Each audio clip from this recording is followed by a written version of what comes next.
कहानी के शुरू में हमें कैमरामैन को देखते हैं जो स्टूडियो में दो मॉडल्स की तस्वीरें बना रहा था। जब उन मॉडल्स लड़कियों का काम खत्म हो जाता है तो उनमें से एक तो अपने घर चली जाती है और जब दूसरी लड़की वहाँ से जाने लगती है तो कैमरामैन उसे किडनैप अगवा कर लेता है। उस लड़की को बेहोश कर दिया था। जब उसको होश आता है तो वो खुद को बंधा हुआ पाती है। वो लड़की बहुत ज्यादा डरी हुई थी और कैमरामैन से बार बार यही कह रही थी कि प्लीज मुझे छोड़ दो, पर वो उस लड़की की एक भी बात नहीं सुनता। फिर वो एक बॉक्स निकालता है जिसमें किसी की राख थी। वो उसको लड़की के पास रखकर उसका गला काट देता है और जब वो ऐसा कर रहा था तो उसका खून उस राख में गिरता है। अगली सुबह जब कैमरामैन की सेक्रेटरी आती है तो उसे उस लड़की की लाश नजर आती है जिसको कैमरामैन ने मार दिया था। पर जैसे ही वो पीछे मुड़ती है उधर वो अपने बॉस की लाश को भी देखती है। तभी वो पुलिस को बुलाती है। छानबीन करने के बाद पता चलता है जरूर उस लड़की को तो कैमरामैन ने मारा है, पर अभी ये राज ही था कि उस कैमरामैन को किसने मारा। जब वो उस कैमरामैन के गले को देखते हैं तो उस पर किसी के काटने के निशान थे। उसकी लाश को देखकर ऐसा लग रहा था कि जैसे उसका मांस किसी ने खा लिया हो। इसके बाद हम कहानी में दो न्यूज रिपोर्टर्स लड़कियों को देखते हैं जो काबिल तो बहुत थी पर उनका कोई भी यकीन नहीं करता था। वो जब दोनों अपने ऑफिस में जाती हैं तो उनका बॉस उनसे कहता है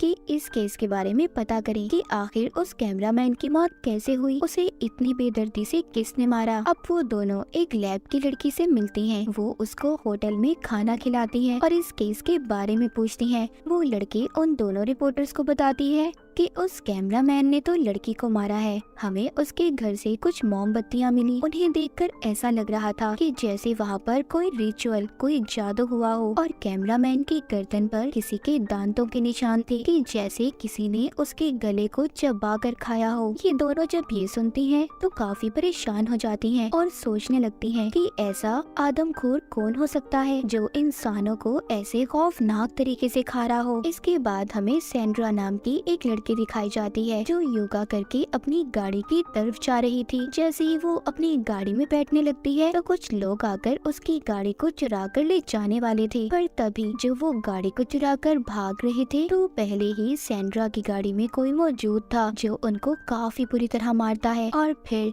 जान से मार देता है। सैंड्रा ये देखकर काफी ज्यादा डर गई थी। तभी वो देखती है उसकी गाड़ी के पीछे कोई था, लेकिन जब वहाँ पर लोग जमा होते हैं तो वो आदमी जो इसकी गाड़ी के पीछे खड़ा था वो वहाँ से चला जाता है। सैंड्रा अब इसी सोच में थी कि इतना ताकतवर इंसान कौन हो सकता है जिसने इतने सारे लोगों को अकेले मार दिया। अगली सुबह वो दोनों रिपोर्टर्स एक प्रेस कॉन्फ्रेंस में जाती हैं जहां पर वो पुलिस से सवाल करती हैं कि आखिर ये कत्ल कौन कर रहा है। पुलिस कहती है कि वो लोग फिक्र नहीं करें, हम बहुत जल्दी कातिल को ढूंढ लेंगे। रिपोर्टर ऑफिसर से पूछती है क्या ये कत्ल एक ही इंसान कर रहा है, जिस पर ऑफिसर उसको जवाब देता है पहले जो कत्ल हुए गाड़ी के पास वो एक ही इंसान ने किए हैं। वो पूछती है कि कैमरामैन के गले पर ऐसे निशान क्यों थे कि जैसे किसी ने उसका खून पिया हो। ये सवाल सुनकर सब लोग हैरान हो जाते हैं क्योंकि कोई भी इस बारे में नहीं जानता था। ये बात सुनकर वहाँ पर आई हुई जो मेयर थी वो बहुत गुस्सा होती है और वो रिपोर्टर लड़की से कहती है कि आइंदा के बाद तुम इस कॉन्फ्रेंस में नहीं आओगी, तुम्हारी जगह कोई अच्छा रिपोर्टर आएगा जो हमसे अच्छे सवाल पूछेगा। और वो ये बात इनके बॉस को भी बता देती है, जिस पर इनका बॉस इन्हें बहुत डांटता है। बॉस को भी उनकी बातों पर यकीन नहीं था। वो पूछते हैं कि आखिर तुम्हें ये खबरें देता कौन है। वो कहती है हमारे खास लोग जो पुलिस में शामिल हैं। जब ये दोनों अपने घर पर थी ये सोचती है कि क्यों ना हम अपने अकाउंट पर कुछ पोस्ट करें इन सब कत्लों के बारे में, क्या पता हमें कुछ पता चल जाए।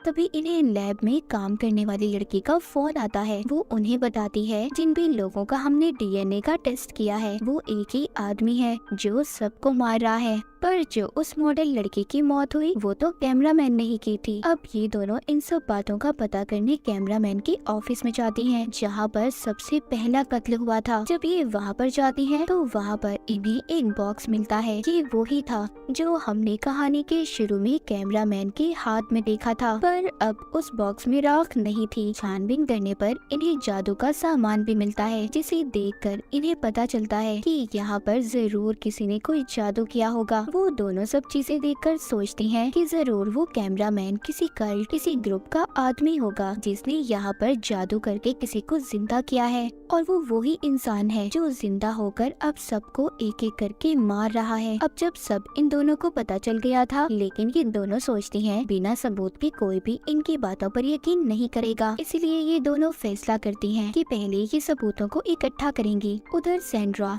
जो कि उस हादसे के बाद हॉस्पिटल में थी, उसका भाई भी वहाँ पर आता है। सेंड्रा का भाई पुलिस ऑफिसर से पूछता है क्या यहाँ पर कोई खतरा तो नहीं है। ऑफिसर कहता है फिक्र नहीं करो, तुम्हारी बहन यहाँ पर महफूज है। फिर वो जब अपनी बहन से मिलता है, सेंड्रा उसे बताती है उस रात मैंने एक आदमी को देखा था जो बहुत खतरनाक था, और मुझे लगता है कि वो मुझे भी नहीं छोड़ेगा, मुझे भी मार डालेगा। सेंड्रा ये बात कर ही रही थी, तभी वहाँ पर वो आदमी आ जाता है जो सेंड्रा को मारने के लिए आया था। उधर सेंड्रा का भाई उसे एक क्रॉस लॉकेट देता है, कहता है इसे पहन लो, गॉड पर यकीन रखो, तुम्हें कुछ नहीं होगा। पर वो अब अंदर आ चुका था जो एक गार्ड को मार रहा था। ये देखकर एक पुलिस ऑफिसर उस पर गोली चलाती है, और गोली की आवाज सुनकर और भी पुलिस वाले वहाँ पर आ गए थे, लेकिन वो आदमी उस ऑफिसर को मारकर उसका खून पीने लगा था। इसके बाद वो सेंड्रा के पास जाता है उसे मारने के लिए, तभी वो उसके गले में जब क्रॉस वाला लॉकेट देखता है तो डर जाता है और भागने लगता है। ऑफिसर भी वहाँ पर आ गया था जो सेंड्रा को बचाकर उसे घर भेज देते हैं, और यहाँ पर हमें पता चलता है कि वो आदमी कोई आम इंसान नहीं था,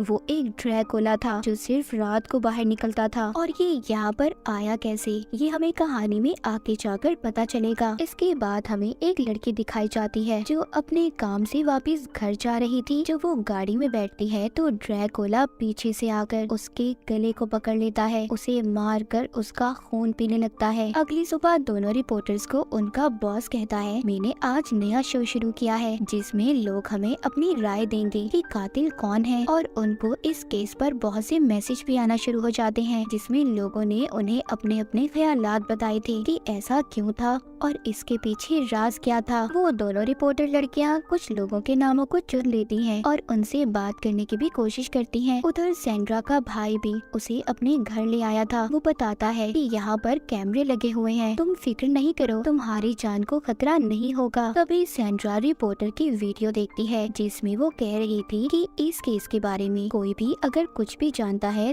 तो हमें जरूर प्लीज बताएं। सेंड्रा अपने भाई से कहती है कि मैं भी इनसे बात करना चाहती हूँ। उधर ऑफिस में दोनों रिपोर्टर लड़कियों से अब एक लेडी बात करती है। वो कहती है कि मैंने आप लोगों की खबर को पढ़ा जिसमें आपने एक कैमरामैन का जिक्र किया था। उसी आदमी से 1 साल पहले मेरी बात हुई थी क्योंकि मैंने उस वक्त ड्रैकुला के ऊपर एक किताब लिखी थी। उस किताब में एक आदमी का जिक्र था जो बहुत खतरनाक था। वो उस आदमी को जिंदा करना चाहता था और वो मेरी इन सारे मामले में मदद भी चाहता था, पर मैंने उसे इस बारे में नहीं बताया क्योंकि अगर मैं ऐसा करती, उसकी मदद करती, तो एक खतरनाक ड्रैकुला हमारी दुनिया में आ जाता। तभी एक और लड़की इनकी वीडियो में शामिल होती है जो कहती है हाँ मैं भी जानती हूँ उस इंसान के बारे में जो ड्रैकुला बनकर लोगों को मारता है। कुछ सालों पहले मेरा भी सामना हुआ था, उसने मेरी आंखों के सामने मेरी दोस्त को मार दिया, लेकिन मैंने उसे मारकर उसकी लाश को धूप में ले आई जिससे वो राख बन गया और मैंने उसकी राख को एक बॉक्स में बंद कर दिया। पर कुछ दिन बाद वो बॉक्स ही चोरी हो गया। ये सारी कहानी सुनने के बाद